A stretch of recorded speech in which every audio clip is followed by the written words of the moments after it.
partway through. It's always disconcerting when you're listening to an introduction in a language you don't understand and people are laughing.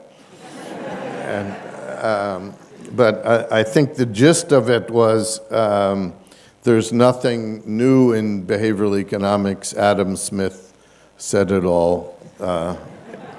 And I agree, actually. So, I'm going to start. I don't know whether you are Bob Dylan fans. He won the Nobel Prize the year before I did. And he has a famous song that has this line in it, "Don't think twice, it's all right." Well, it's a very old one of his songs.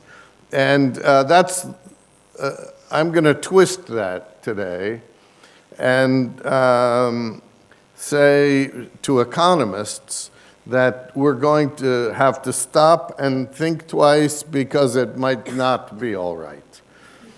So let me. That's my theme today, and Adam Smith didn't say that. So there's been lots of progress in thinking about human behavior by economists over the last 50 years. Another University of Chicago graduate, Herb Simon, won a Nobel Prize very early on, essentially for introducing two concepts. One he called bounded rationality, which is just the idea that we have limited computational abilities. We're not some supercomputer, and so there are many problems that are too hard for us to solve. That was one concept. The second he called satisficing, which is a kind of funny word that he coined. And what he meant by that is, in some situations, we won't try to optimize. Instead, we'll settle for some solution that seems good enough. And of course, we have to do that. If we go to Amazon to look and find a book, and if we want to find a possible book to read,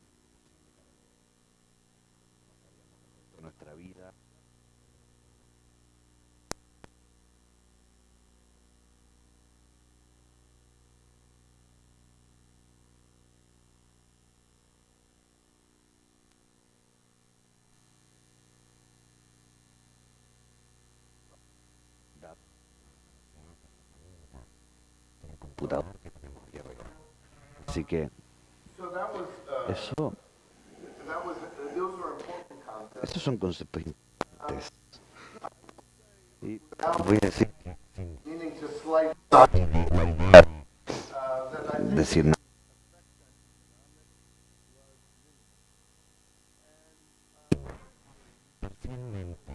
Por la razón de que el ministro dijo que es la excusa de qué pasa si o tal como de Milton Friedman. No sé si es que Friedman estaba pensando acerca de Simon, creo que es anterior a él. Pero si es que lo que Friedman decía era, miren, si los errores de la gente son al azar, entonces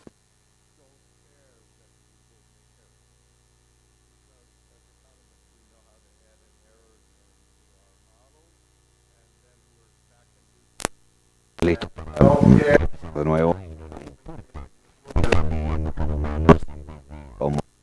o econs, como yo los llamo. Hay un léxico de términos, algunos que fueron mencionados como ser justo, control, incluso nombres como descuento hiperbólico. Ahora, con esto no puedes elegir un tema, un problema de un diario económico sin encontrar estas ideas. Así que esas son las noticias buenas.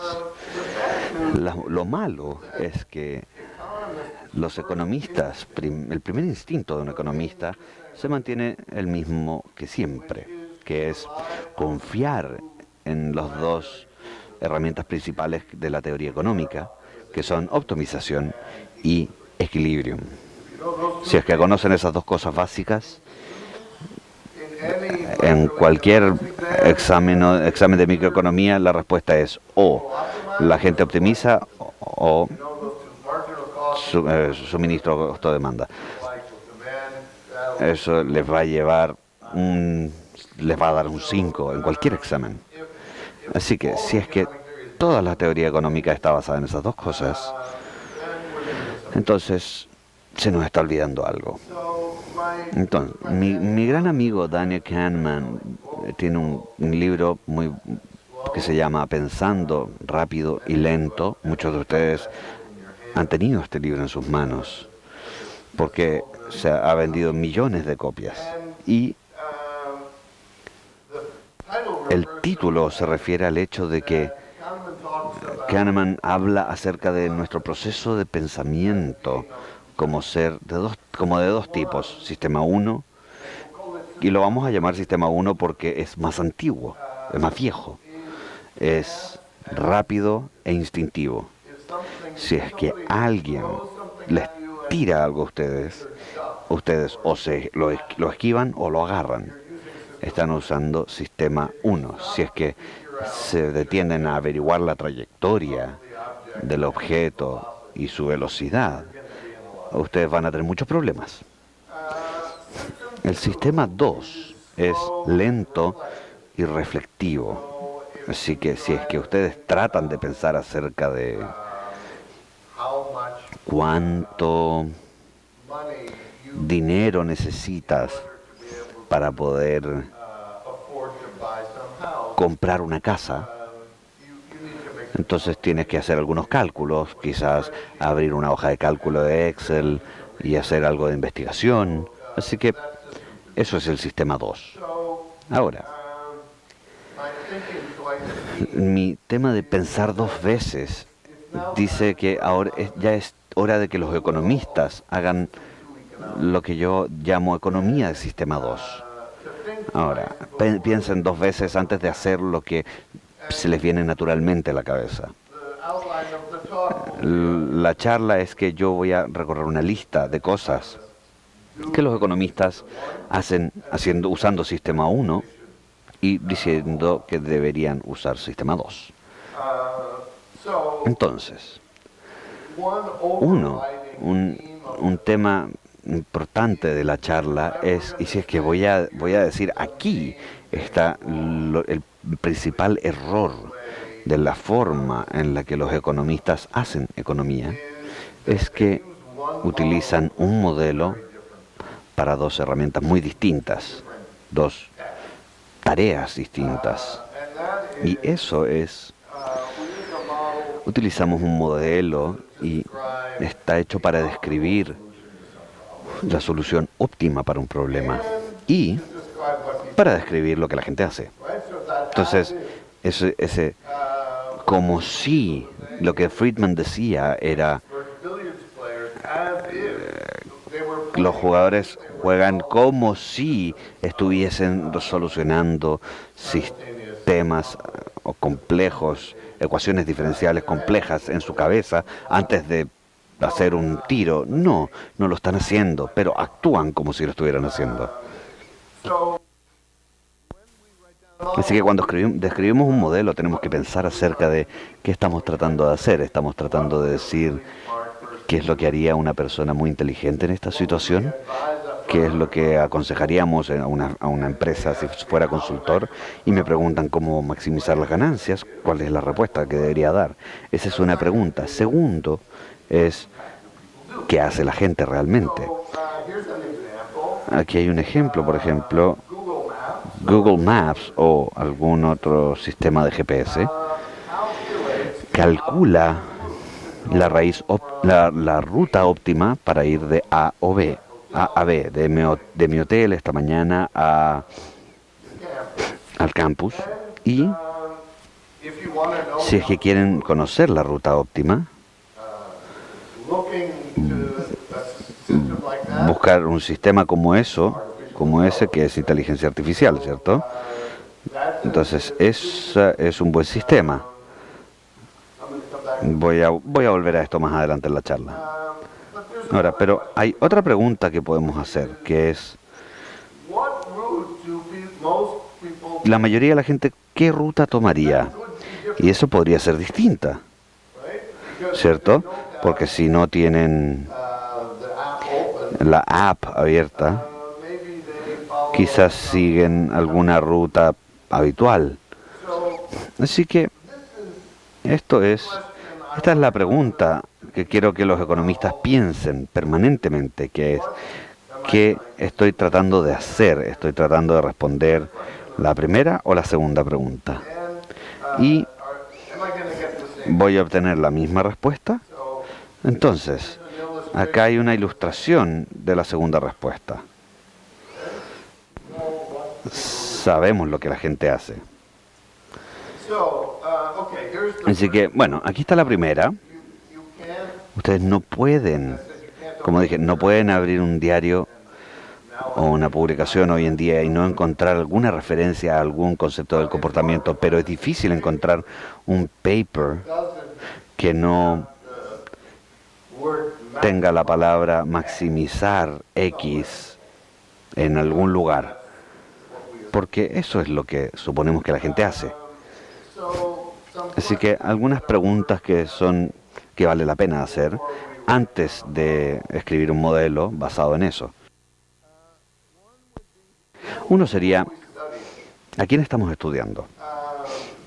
and Y are the people las personas que estamos tratando de modelar, ¿son capaces de resolver ese problema?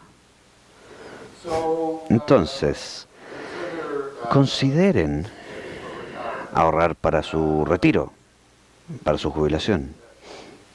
that's a very hard problem. Ese es un problema muy difícil. If you write Si es que escribes el problema, por ejemplo, para que un estudiante, we're assuming that estamos suponiendo que el estudiante forecast his or her supone que sus ganancias de su futuro durante su vida return y el retorno de la inversión y la expectativa de vida y preferencias y después resuelve algún problema muy complejo y elige de manera óptima y además no tiene problemas de autocontrol, así que nunca está tentado por algún programa vendedor de televisión para alejarse de la solución a este modelo.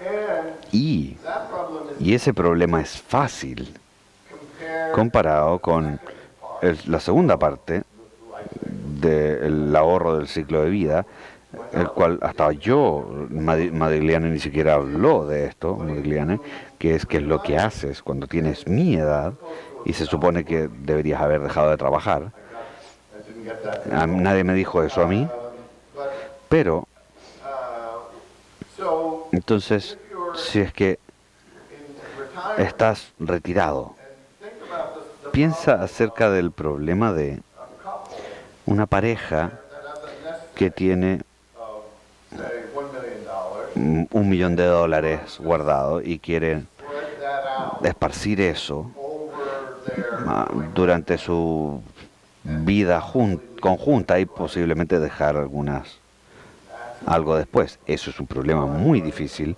más difícil que el primero. Y solamente para suponer, sí, bueno, la gente va a optimizar, claro. Max, escribe Max. No. De hecho, no conozco a un solo economista que confidently confiadamente haya declarado haber resuelto a cualquiera de estos problemas por sí mismos, my para ellos mismos. Mi amigo David Levson, que es better looking version una versión de mí más joven y mejor parecida, me dijo que pensó que había done a pretty good hecho un buen trabajo al resolver el problema del ciclo de vida para él mismo. Aquí es cuando tenía mediados de los 30, si no me equivoco.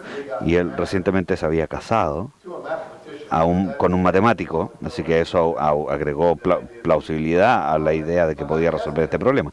Pero le pregunté si es que había incluido la probabilidad del divorcio en sus cálculos.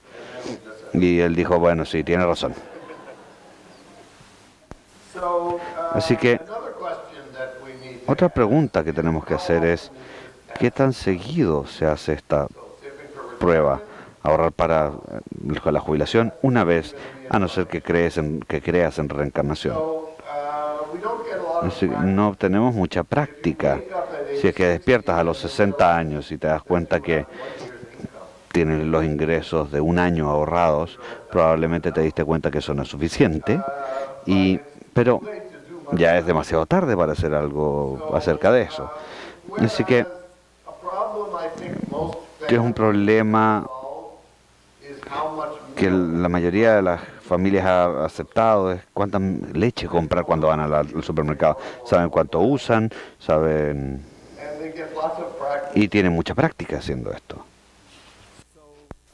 Así que si es que haces algo 1 o 2 veces a la semana, te vas a hacer bastante bueno haciéndolo. La mayoría de nosotros somos moderadamente buenos en manejar un auto, que es como milagroso, y gracias a Dios es por eso, porque confiamos en todos los conductores a nuestro alrededor, que sean moderadamente predictivos, pero eso es porque hemos estado practicando desde que somos adolescentes.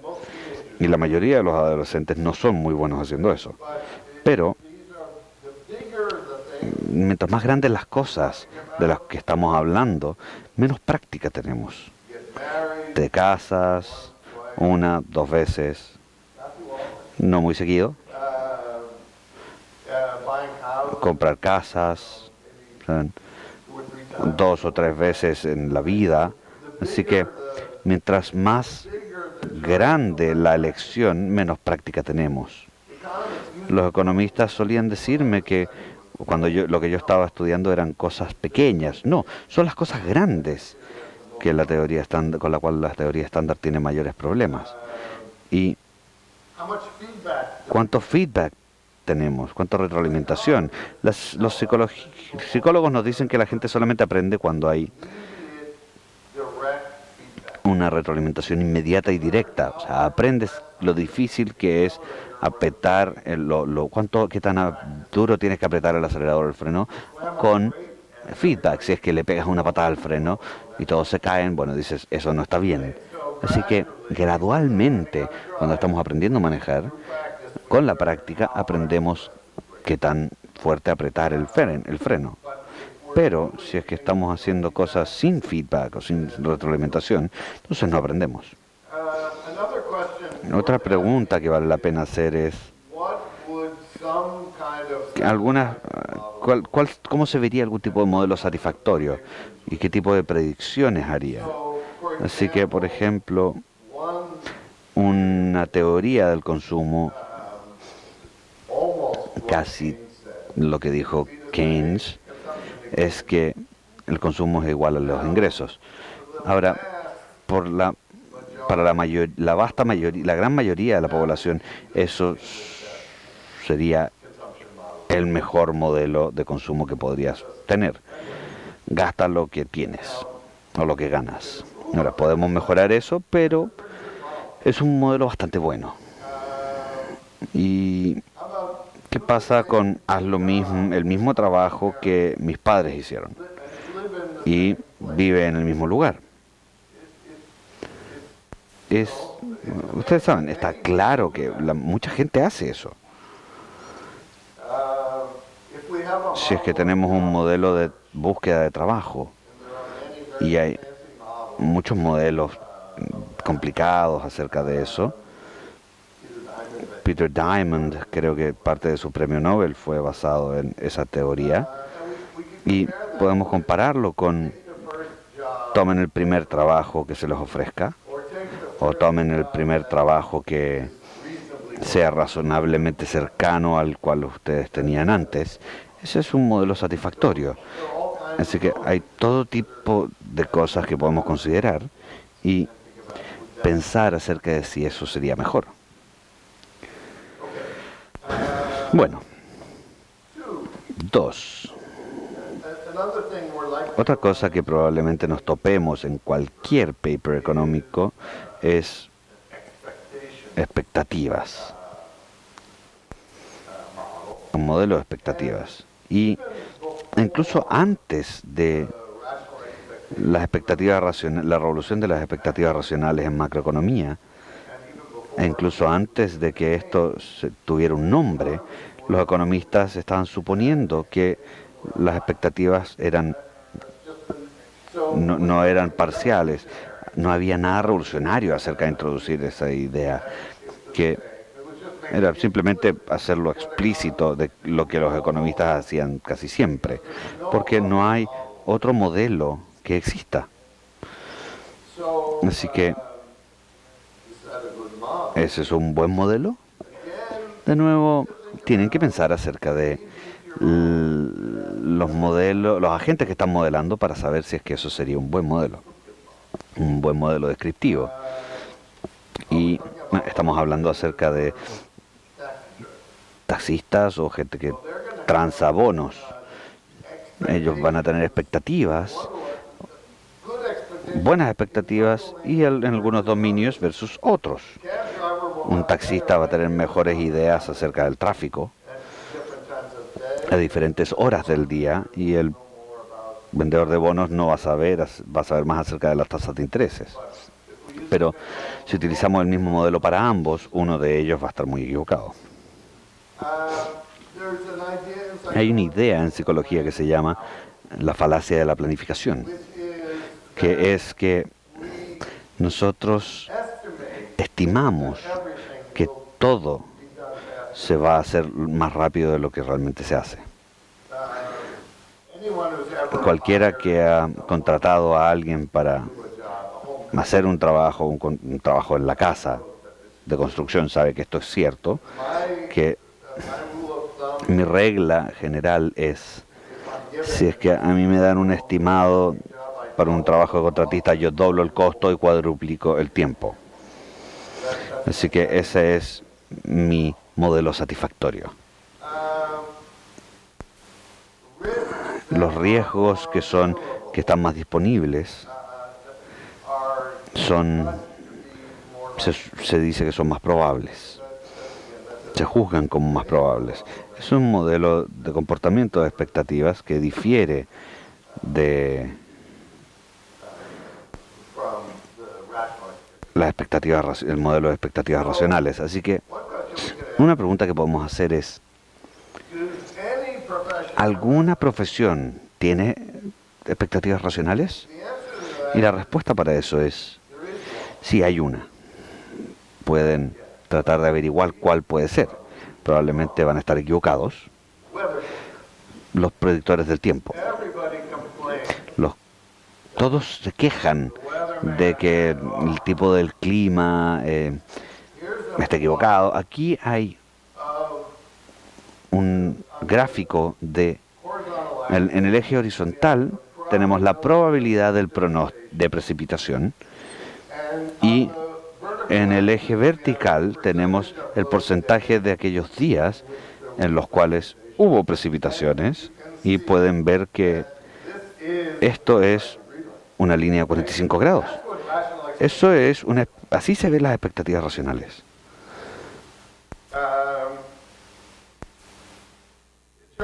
Y resulta que somos bastante buenos pronosticando huracanes también. Así que aquí está el camino pronosticado de un huracán reciente en Estados Unidos. Y ustedes pueden ver que la línea punteada son el rango, los límites de confianza que dieron el Departamento de Predicción del Clima de Estados Unidos, y después la línea oscura es el camino que el huracán tomó, y pueden ver que el pronóstico fue bastante decente, bastante bueno, y esto fue disputado por nuestro presidente, que había dicho que la gente, bueno, ¿esto tiene un puntero? Bueno, esto es el estado de Alabama, y él le dijo a la gente de Alabama que se tenía que preparar para este huracán. Y disputó el hecho de que el pronóstico del clima no estaba de acuerdo con ellos y que tenía una solución simple a eso. Ahora, ¿qué pasa con los médicos? Aquí no vemos una línea de 45 grados. Así que esto es una prueba, una tarea donde un doctor ve a un paciente que describe síntomas que podrían ser neumonía. Así que toser, fiebre, no sé, cualquiera sean los síntomas. Y el doctor hace un examen físico, saca su estetoscopio y golpea y escucha y revisa. Y después dice, bueno, ¿cuál es la probabilidad de que este paciente tenga neumonía? Y después enviamos al paciente a un radiólogo donde hicieron unos rayos X del pecho. Y vamos a tomar el diagnóstico por el radiólogo como cierto. Y así que la línea que vemos aquí es lo que los doctores dijeron comparado con la verdad. Y pueden ver que cuando dijeron que había un 90% de posibilidades de que este paciente tuviera neumonía, el paciente tiene un 15% de las veces tiene neumonía. Ahora, ¿por qué los meteorólogos son tan buenos y los médicos son tan malos? Y la respuesta no es que los meteorólogos sean más inteligentes. De hecho, probablemente es más difícil entrar a la escuela de medicina que a la de meteorología. No es por los modelos computacionales. La información que les mostré era anterior a los modelos computacionales. Es retroalimentación. Si es que haces un pronóstico de la probabilidad de lluvia para mañana averiguas qué pasó. Haces eso todos los días, así que esto es como manejar. Pero el doctor, el paciente viene y dice, creo que tienes neumonía, aquí hay algunos antibióticos y ándate, y después, a no ser que el paciente se muera o nunca mejore, el doctor nunca lo ve de nuevo. Y la mayoría de las veces no mejoramos, así que el doctor no tiene feedback. Así que tienen demasiada confianza. ¿Qué pasa con los CFOs de grandes empresas? ¿Tienen expectativas racionales? Bueno,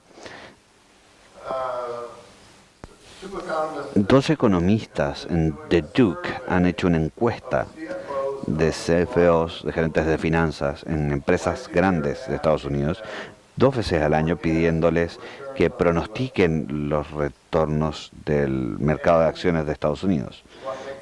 Y lo que es interesante es que pidieron un 80% de confianza en esto. ¿Cuál es tu mejor suposición del retorno? Digamos 8%, y después ¿cuál es el mejor caso? 15%. ¿Cuál es el peor de los casos? Menos 5%. ¿Ya? Perfecto. Entonces esos son los 3 números que dijeron. Ahora, si es que tienen expectativas racionales, las observaciones deberían incluir en los límites un 80% de las veces. Eso es expectativas racionales. ¿Qué tan seguido pasó eso? Eso es lo seguido que pasó. 4 veces.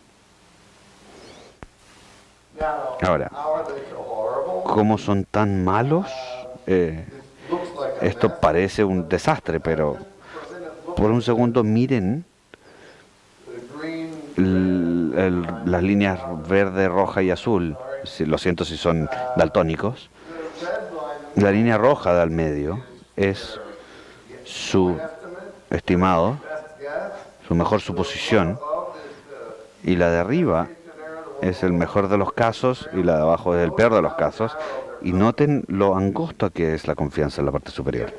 Si es que tuviesen expectativas racionales y se dieran cuenta que no tenían capacidades de pronóstico, que es cierto, no las tienen, entonces las respuestas que deberían dar son algo como 20% hacia arriba y 10% hacia abajo. Esos números, no estoy siendo preciso acerca de eso, pero es más o menos lo que deberían estar haciendo. Eso va a calzar un 80% de las veces. Vean lo que está haciendo. Hay todo un periodo aquí,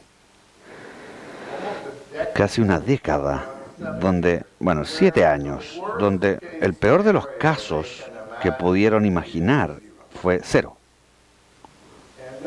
Y noten que esto llega a un punto donde el mercado se cayó un 50%. Así que están diciendo, peor de los casos, 0. Ups.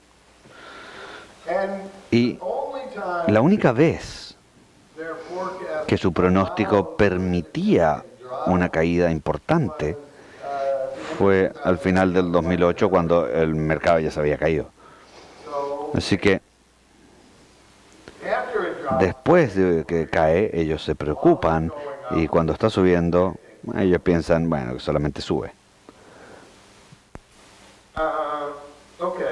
Entonces, acá hay otra cosa que los economistas hacen de manera instintiva. Decimos que la gente maximiza la utilidad. Y hay algo que llamamos la revelación de las preferencias. Esas opciones revelan preferencias. Las elecciones revelan preferencias. Así que si me preguntas si es que quiero agua con gas o sin gas, y yo digo agua con gas, eso implica que yo prefiero agua con gas en vez de agua sin gas. En ese caso eso está probablemente bien. ¿Por qué? Por feedback. He tenido suficientes oportunidades para hacer esa elección y probablemente tengo una buena idea de qué es lo que me gusta, o quizás que me gusta bajo ciertas circunstancias. Así que eso va a ser bastante bueno. Pero ¿las elecciones siempre implican preferencias? No necesariamente. Supongamos que observamos que José fuma. ¿Eso significa que José prefiere ser fumador? Quizás no. ¿Qué pasa si él paga a algún servicio para ayudarlo a dejar de fumar? Ahora, la idea de que racionalmente prefiere fumar, podemos inferir esa preferencia del hecho de que sí fuma, que debiese darle a un economista un dolor de cabeza. ¿Y qué pasa si alguien pasa 4 horas al día en Facebook o jugando videojuegos? Podemos de manera confiada concluir que esa persona prefiere esa ubicación, ese gasto del tiempo. De nuevo, podemos preguntar, suponga que instalaron una app que restringe cuánto tiempo pueden pasar haciendo alguna de esas actividades. Bueno, de nuevo, ¿qué se supone que tenemos que hacer de eso? ¿Qué pensar de eso? Hay literatura que viene desde los 70s, hecho por psicólogos originalmente, que muestra. Nosotros podemos hacer un grupo de preguntas y listar las preferencias de A sobre B, y que B es preferida a C. Y si eso es cierto, entonces los economistas deberían arrancarse el pelo, si es que les queda. Entonces, acá hay un ejemplo de un sistema de salud pública, en el cual yo debería decir que la mayoría de los modelos económicos de salud pública implícitamente suponen que los médicos y los pacientes toman decisiones racionales. Así que acá hay un hecho: si es que tienes un ataque cardíaco y sobrevives el doctor te va a prescribir, te va a recetar 3 regímenes de drogas, o un régimen de 3 drogas, estatina, bloqueadores de beta y inhibidor de ACE. Si tomas esas 3 drogas, la probabilidad de tener un segundo infarto se reduce alrededor de 1/3. Así que deberíamos suponer que casi todos van a hacer eso. Y lo que encontramos es que alrededor de 1/3 y la mitad, entre 1/3 y la mitad de los pacientes no siguen ese régimen de drogas. Y hacerlo gratis no ayuda. Así que, ¿qué debemos concluir de eso? ¿Es tomarse 3 píldoras demasiado trabajo? ¿La gente realmente no quiere vivir o quieren tener otro ataque cardíaco porque eso fue muy divertido?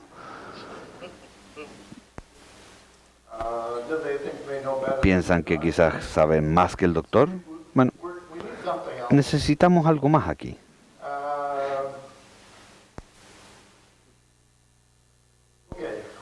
Bueno, ¿qué pasa con los precios y los valores? De nuevo, instintivamente decimos que el precio de un bien refleja su valor. Acá hay algo de experiencia empírica que van a disfrutar. Ahora, esta foto se tomó en Buenos Aires.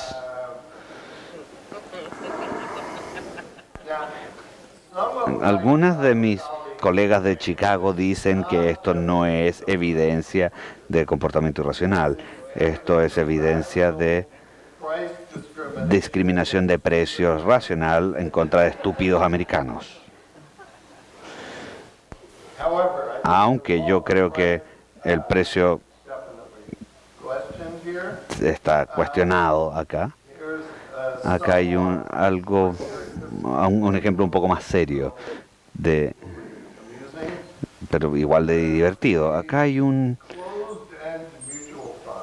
fondo cerrado. Si no saben lo que es eso es un fondo mutuo.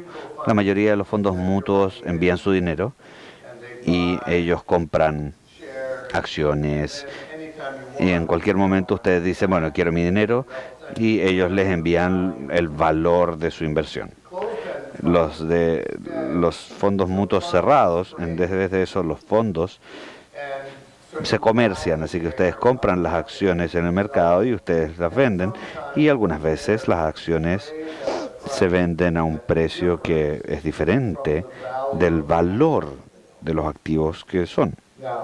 Ahora, inmediatamente esa discrepancia debiese molestarles si es que son un abogado de mercados eficientes. De hecho, escribí un paper acerca de estos fondos y molestaron muchísimo a Martin Miller.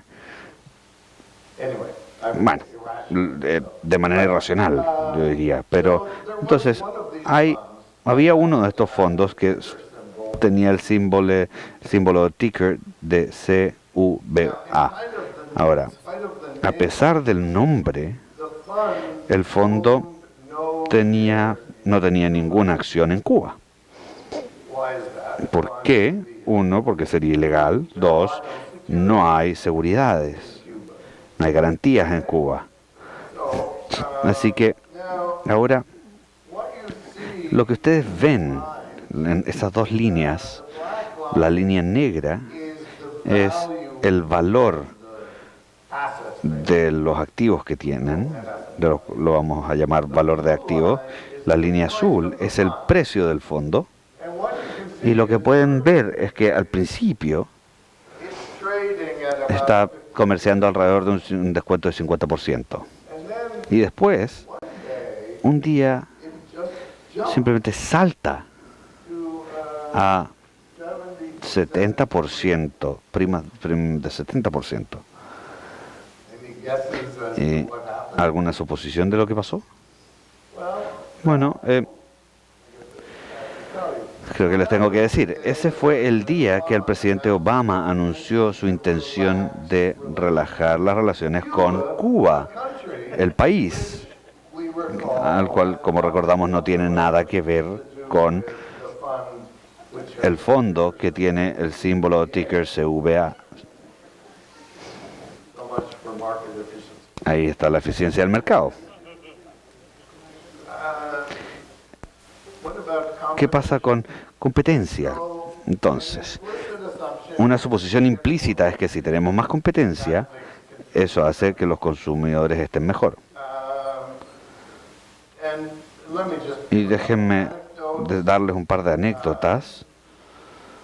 mortgage brokers Los corredores de in the period hipotecas eran muy competitivos antes de la crisis financiera. pretty much free. Básicamente era libre entrar a ese negocio. Yo diría que eso nos ayudó mucho. Hay una muy buena película acerca de eso que les puedo recomendar. There's free Hay entrada libre a extended warranty business. los negocios de garantías extendidas. Una buena aproximación de comportamientos racionales. Nunca compren una garantía extendida. There are about $27 billion Hay como in extended warranty. Hay como 27.000 millones de dólares en garantías extendidas vendidas en Estados Unidos todos los años. Y lo que pasa es que One conclusion is una conclusión es que es mucho más fácil explotar, explotar sesgos que corregirlos. Así que las garantías extendidas, por ejemplo, en los 27.000 millones de dólares de ganancia, son accruing to companies that sell se descuentan a empresas que venden esto y casi nunca pagan nada, así que la mayoría de esos ganancias o comisiones para la gente de ventas. I've tried to convince people not to buy. He tratado a la gente de convencer de que no las compren, así que hasta ahora he ganado $950, porque eso es lo que me pagan por escribir una columna en el New York Times. Así que 27.000 millones por vender los $950 por decir no las compren. Which strategy do you ¿Cuál estrategia creen que la gente va a seguir?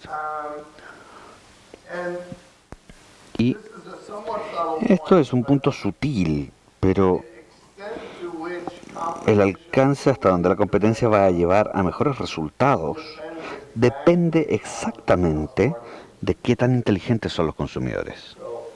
Así que si presentamos a la gente con muchas elecciones, muchas posibilidades, eso los ayuda solamente si es que pueden averiguar cuál es la mejor. a moment. Y casi termino. So economists Entonces, los economistas suponen esto sin pensar, are thinking even once. sin pensarlo ni una vez. A cualquier modelo que vemos en economía supone que el dinero, así que cuando ven riqueza W en un modelo, la suposición no escrita es que podemos sumar eso, incluyendo el capital humano, el valor de la propiedad, ingreso futuro y todos los bonos, acciones, efectivo, súmenlo todo y eso va a estar bien. Pero intuition and eso es intuición y la intuición y los resultados empíricos les van a decir lo que pensarían, que es que lo propenso que es el modelo en el bolsillo, del dinero en el bolsillo, es que hay que restar el valor de las casas, los ahorros de retiro. Es decir, ¿dónde está el dinero? El ingreso futuro, la mayoría de la gente no gasta eso. Así que las suposiciones de fondos están mal. so here's an example. Así que aquí hay un ejemplo. Al principio de la administración de Obama, ellos decidieron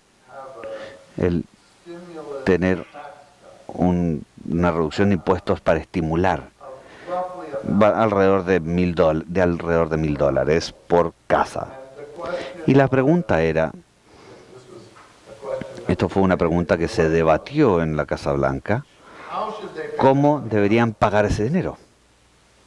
So should they Así que deberían enviarle a todos un cheque por $1.200, or o deberían quizás simplemente ajustar la retención de impuestos. Así que la gente básicamente tendría 20 semanas, $20 extra a la semana en sus cheques. Y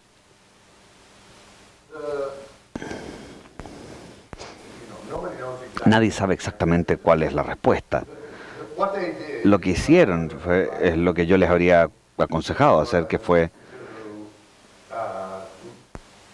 simplemente ajusten la retención.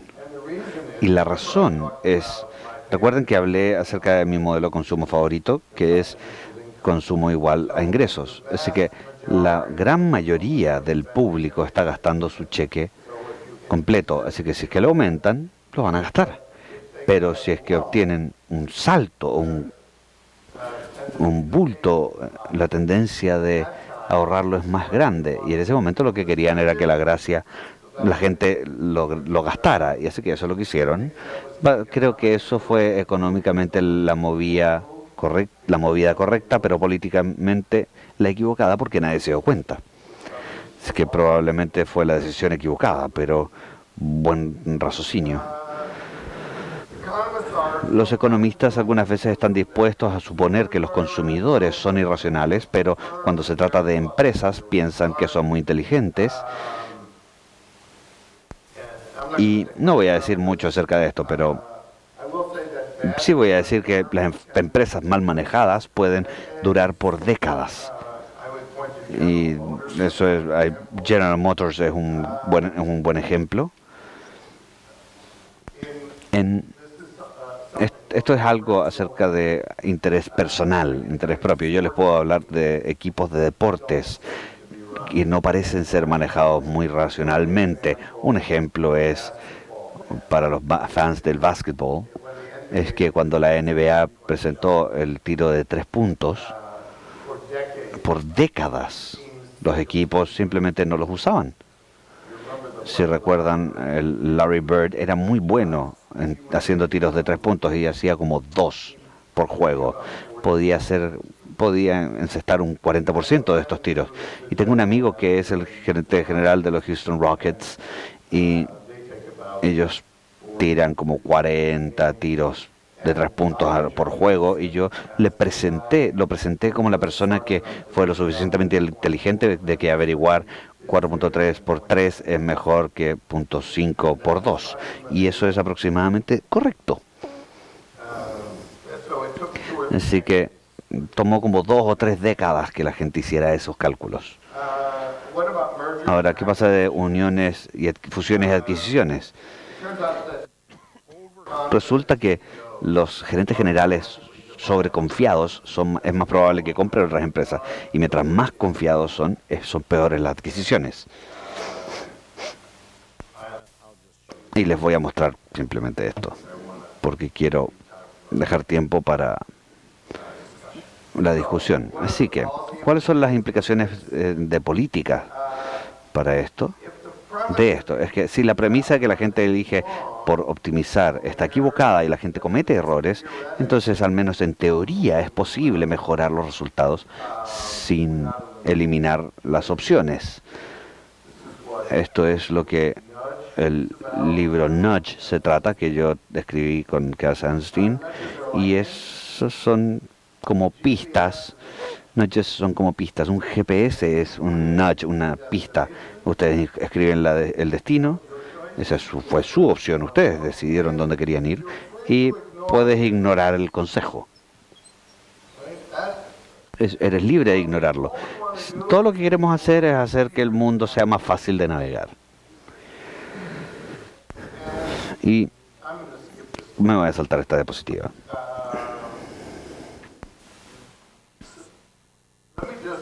Déjenme hablar acerca de esto porque creo que es importante en su dominio de política actual. Hay un estudio hecho por Rush Cherry y sus colegas que se hizo en Dinamarca, y básicamente mostraba que los nudges, o sea, estas pistas, funcionan extremadamente bien y son básicamente gratuitos, así que si cambia a una empresa con mayores contribuciones de pensiones, sus ahorros suben exactamente la diferencia. Pero hacer ahorros de retiro